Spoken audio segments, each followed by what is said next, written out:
Hi guys, welcome to today's video on IIM Kozhikode series.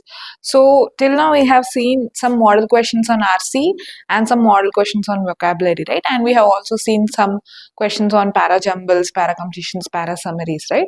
So now let's move on to grammar.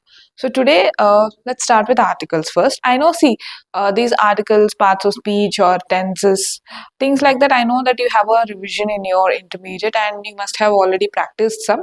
But let's just have a look. Let's just do some questions so that you'll have like a overall view of the verbal section in your IIM Kozhikode test. Okay. So yeah, by definition, what are articles? Articles are nothing but they are actually adjectives. If we speak in terms of parts of speech, they are adjectives which tell us the quantity. Generally, a or an means only one. The same goes for the also. Anyway, so articles are used before nouns and they are useful to tell whether it's specific or general. We have three articles: a, an, and the, and you can see that here a and an are given as indefinite articles, whereas the is given as definite articles. So it's nothing but one small thing, which is for non-specific attributes like I saw a dog. It can be any dog. When you say I saw a dog or I saw an umbrella, it can be any umbrella. It can be any dog. But when it comes to definite article the, that means it's used for some specific nouns. For example, I saw the dog that chased you. I saw the umbrella which was used by my friend yesterday. Okay, so something that is very specific, something that you already know, for that you are going to be using the, and something which is not specific, which is like the first time you're seeing or using it, for that you will be using a or an. Now even in a or an, you must know that a is used for consonant sounds while an is used for vowel sounds. So the emphasis here lays on sounds, not on the letter. Right, you have two types of sounds, of course, A, E, I, O, U. A, E, I, O, U. These are the letters that you generally learn as your vowels, right? And for this vowels, I'm asking you to use an sound. But it's not just about letters that matter, but it's about the sound that they produce, okay? For example, look at this. A book, a car, a university. Even though U is a part of vowel letter, but we are still saying that it starts with why? Because it is producing a consonant sound, which is ya. If I write in Telugu, it would be something like this.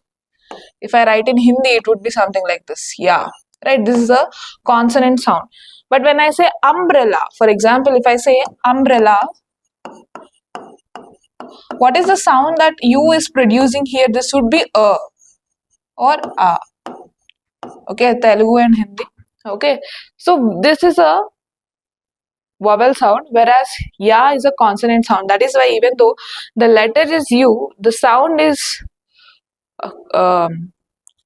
even though the letter is U, the sound being produced is a consonant sound. That is why we are going with a. And next we can see here an apple, an R. See here, even though H is actually a consonant letter which is not part of vowel set, we are still going with an. Why? Because here H is completely silent. The sound is starting with R, A, which is also the which is also your vowel sound. That is why an is being used here. So you should always focus on sound, not just on the spelling or letter. Okay, so yeah. So generally we have some rules for the when it comes to referring something that is already mentioned. Okay, nothing but specificity factor comes into picture here, something that is very specific. And when you're talking about something that's really unique, there is only one, like that, the universe, the sun, the moon, right, the Milky Way galaxy, only one, something that's very unique, that comes under this category. You're going to use the for that. And when you use superlatives, okay, if you know the degrees of comparison, positive, superlative, comparative, right, we'll be discussing even that. Okay, so in the superlative degree also, you will always have the before the word. And yeah, as I told you, it's referring something specific, people or place or things. that in front of those again you will be using the article the. I think these are pretty simple roots that you already know. I'm just revising for you guys. Next, so there are also instances when you should not use any article. Okay, that would be before uncountable nouns. So what are uncountable nouns? For example, knowledge is uncountable noun, right? Honesty is uncountable noun, or beauty is uncountable noun, something that you cannot count. But I can say you can count pens, right? You can count lights, you can count tables, but things which you can't count, they just come under uncountable nouns, and in front of them you don't use any article. You don't say the knowledge, you don't say knowledge and knowledge. No, that doesn't come. Okay, then you have before plural countable nouns used generally. For example, plural countables which are used in a general sense. Okay, dogs are loyal animals. Okay, birds are beautiful. mm, Animals are supportive, something like that, right? So even when you have plural countable nouns, but when they are used in a general way, then even then you don't have any article in front of them. Then again, before languages and sports, he speaks Hindi. You can't say he speaks the Hindi, a Hindi and Hindi. No. Okay, she plays tennis. That's it. She plays the tennis. She plays a tennis. That doesn't happen. Okay, so these are some of the general aspects where you should avoid, where you should omit the articles. Okay, now let's see just some tricky cases here. See, look at this example. He goes to school every day. Intuition use, I visited the school yesterday. Understand that when a place is being mentioned for primary use, okay, for primary purpose, you can say primary purpose. Okay, if he's going to school, that means he is going to school to study. Okay, it's a given. He goes to school, that means here he is a student. Okay, he is a student. But if I say I visited the school yesterday, this implies that maybe I visited the school to pay the fee of my daughter or my son, or maybe I visited the school to take a special class, or maybe I visited the school to repair some things. Okay, so this here is not a specific cost, or there is no specific this here is a specific purpose or specific cost that I'm trying to you know see here when I visit the school. That is why the comes into the picture. But when you don't have the, that means primary purpose. What is the primary purpose of school? That is to educate students. Okay, in those cases you won't use the. Okay, let's look at this. He is in hospital. What does that mean? That means he is admitted. What is the primary purpose of hospital?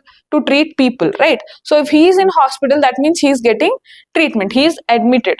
But if I say I went to the hospital to see him, again there is a secondary purpose here. There is a secondary thing. Hospital is primarily used for treating people. That is why if I say he is in hospital, that means he is getting treatment. In the same way, school is primarily used for educating students. Right, same logic applies here. Here I went to the hospital because I am not being admitted, I am not getting any kind of treatment, but for a secondary purpose, which is visiting. Okay. Next, yeah, the plus adjectives, which is like the collective use. The rich should help the poor. Okay, that means the whole set of rich people should be helping the whole set of poor people. Okay, I hope you got the point here. Okay, understand the logic of primary purpose and know where to omit the article the. Next, let's see some questions. He went to a university or an university, or the university. He went to the university that offered him the best scholarship. See, why are we going with the here? Because there is a specificity factor that offered him the scholarship. It is not any university, it is the specific university that gave him the scholarship, right? Next, I read an interesting article. Why an? Because I read an interesting article, because here I stands as the sound for E or E in Hindi. Okay, these are your vowel sounds. if you are confused with vowel sounds and consonant sounds, you must have completed your if you have completed your intermediate in TS board, there is a clear description of vowel sounds and consonant sounds in your IP textbook itself. You can just go to word grammar, and there you will find that, okay, there are two clear tables for vowel sounds and consonant sounds. If you want a revision on vowel sounds, you can do that. Okay. Yeah, so it's a vowel sound, that is why we went with the usage of an, right? Okay, let's fill these out. She is an honest employee, because even though H is the starting letter, it won't be the case because it's silent, and O is a, right? Next, I live near an airport. The sun rises in the east, right? They adopted a dog from the shelter, because you don't know, there is no specific factor. If there is a specific factor, like they adopted the dog from the shelter that chased him the previous day, okay, there is no specificity factor. Any dog, they just adopted one dog from the shelter. He became an engineer after years of training. Again here E, right? E is the letter, is the vowel sound that we are trying to get. Okay, now let's move on to parts of speech. See, we are not going into any detailed rules of anything. We are like just having some revision. Okay, so let's move to parts of speech here. They're nothing but they're actually the building blocks of sentences. And you might have questions on spot errors in grammar or improve sentence corrections, and yeah, you can always improve your writing skills, right? Yeah. So let's just have a quick revision on noun, pronoun, and other parts of speech. So noun is nothing but name of a person, place, or thing, or an idea. Pronoun is something that replaces noun. Verb is something which expresses an action or a state of being. Why state of being? See, these are for actions like drinking, driving, eating, right? State of being in the sense like is, was, were, had, have, right? Yeah. Then we have adjectives. Adjective, what does it do? It describes a noun or pronoun. And then we have adverb, which describes a verb, an adjective, or even another adverb, right? And then we have preposition, which shows the relationship between nouns, pronouns, and other words. Next we have conjunction. It joins words, phrases, or clauses, and at last we have interjection, which expresses these strong emotions, right? We will be dealing with examples and questions now. Yeah, so let's just see. So noun is nothing but the name of place, thing, process, animal, right? So we have that here. And pronoun is nothing but which it refers to. When it refers to a noun, it becomes your pronoun, right? So how can they test in the exam? Noun pronoun agreement. For example, Sheila is coming tomorrow. I hope he visits me. So he cannot be Sheila, right? Otherwise, the city is beautiful. He is mesmerizing. So I can't refer city as he, right? So it should be it is mesmerizing. Okay, clarity of pronoun reference, right? And then we have verb and adjectives. So when it comes to verbs, we have already seen action verbs and state of being, which is nothing but the helping and auxiliary verbs. So what can you watch for is, like, see, these are the things which will be tested in your error corrections. That is why I have specified for each and every part of speech how can it be tested. Okay, so verb tense errors can be spotted, and sometimes wrong adjectives or adverb usage can be spotted. And then we have adverbs. Adverbs, see, what does adverb do? I think one of the most confusing parts of speech would be your adverb, because it not only qualifies some verb. Many students think that adverb is something which qualifies only verb. No, but it also qualifies your adjective and sometimes also another adverb. Okay, for example, let me say, she walked down the aisle quite slowly. Okay. Okay, so if I ask you to point towards the verb, you would easily tell me that walked is the verb here. That is absolutely right. This is the action we are seeing. So how is she walking? What qualifies this walked? How is she walking? What is the word that is telling us? She's walking slowly, right? She's walking slowly. Ma'am, because this is talking about the action, we can say this is adverb. Yes, absolutely. You can do that. Right. But when I say, what about quiet? What is quiet talking about here? Quiet is talking about slowly. Right. How slowly? So very slowly. Right. Quiet is talking about adverb. So the word which describes an adverb is also an adverb. Okay. The word which describes another adverb is also an adverb. Let's look at one more example. For example, if I say 100 people attended the seminar. Okay, let me say this. 100 people attended the seminar. Right. So if I ask you what is people, you're gonna tell me it's a noun. Right? People is noun. So what is your 100 now? Because it's talking about a noun, it becomes your adjective. Right? Now, in this sentence, it means that exactly 100 people have attended the seminar.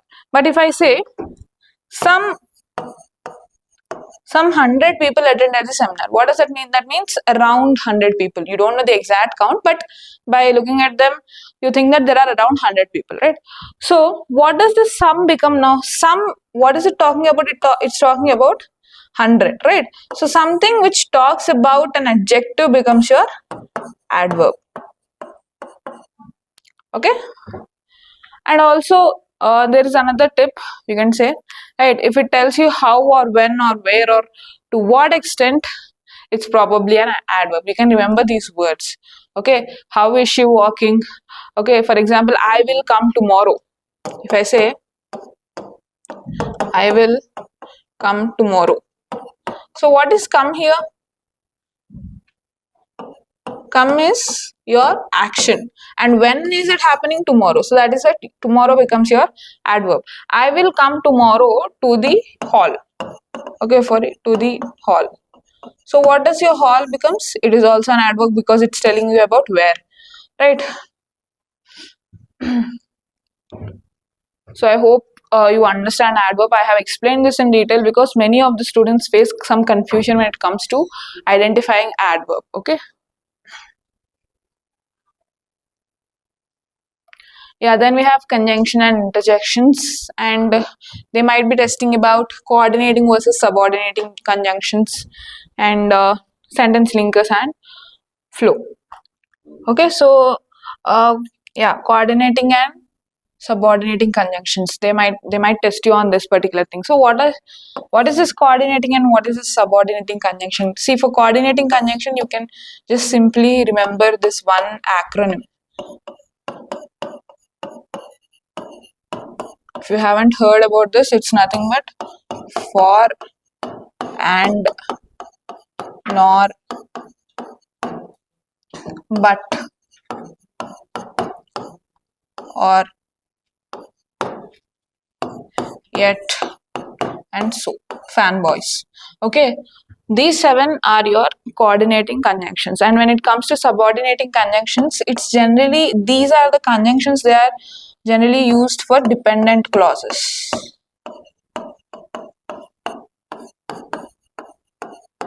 Okay, dependent clauses like if, until, even though. For example, I will come to the party if Neha is coming to the party, right? I won't eat until I see my father. Even though there is a line, I'll wait. Okay. So something like that. When dependent clauses come into the picture, the conjunctions you use for them would be known as your subordinate conjunctions, and the coordinating conjunctions would be these. Okay. Okay. How can you identify the parts of speech? It's very simple. When you ask who or what, you'll get a noun. When you ask what is it doing, you'll get a verb.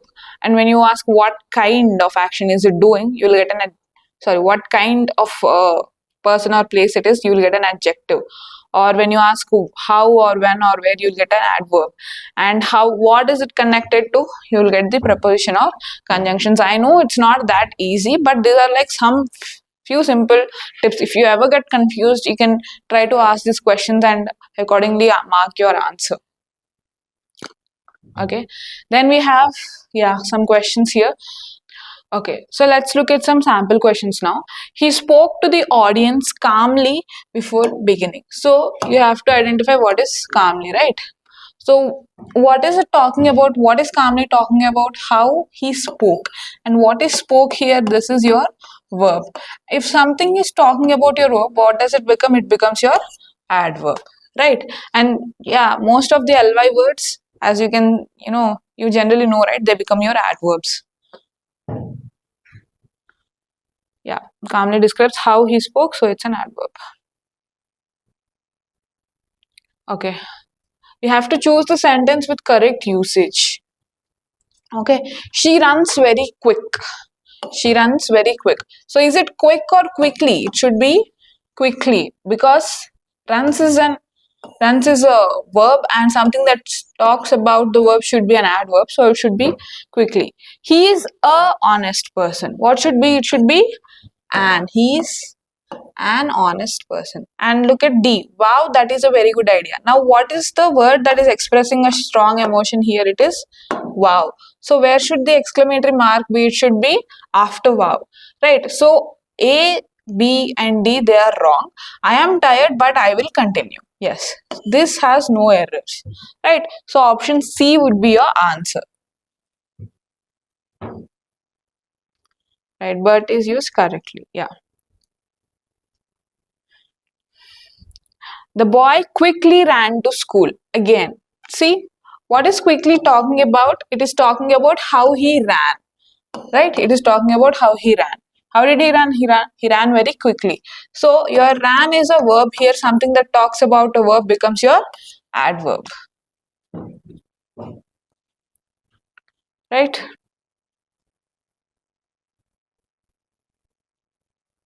Yeah. I found a coin on the street. I think this is pretty easy. What would be a coin here? Is it an action? No. Is it joining two sentences? No. Is it describing about any other noun? No. It itself is a noun. It's just a thing, right?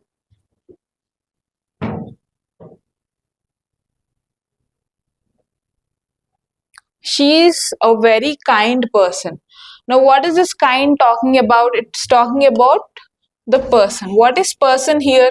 Here it's the noun. So, how is the person? Very kind. So, it's something which describes a noun is nothing but adjective, right? I know these are pretty easy. Okay. Yeah. Kind describes a person, so it's an adjective. Yeah. Guys, this grammar video is just like a quick revision. Okay, let's see some more topics in the coming videos. Thank you for watching.